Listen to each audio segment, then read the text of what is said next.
Alright, I'm going out for a video update of the BPometer. That is the BPometer, or otherwise known as the BPometer. Alright, here it goes. This is what it looks like when you open up our door. Oh, see the kids' beautiful artwork? Alright, here it goes. And that's what it looks like. Got a few drifting next to the door, some snow up on the door. Alright, here I go.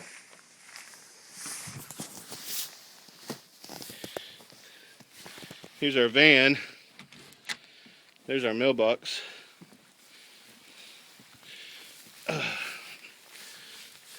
It is up to my knees right here next to the van as I walk out to get a measurement on the BPometer.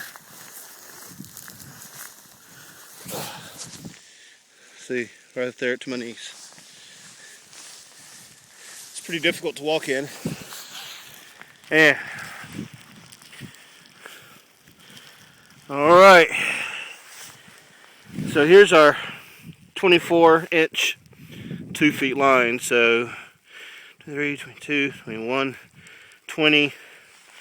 We're at 19 inches right now. 19 inches. The neighborhood is just covered in snow. There's my car. Our road looks like it's been plowed a little bit, but I guess if we had to get out, we'd have to dig out pretty good, but once we got there, it would be passable. Here's looking back at the house. Alright, that's the update for now, folks. Time to do some shoveling. Bye-bye.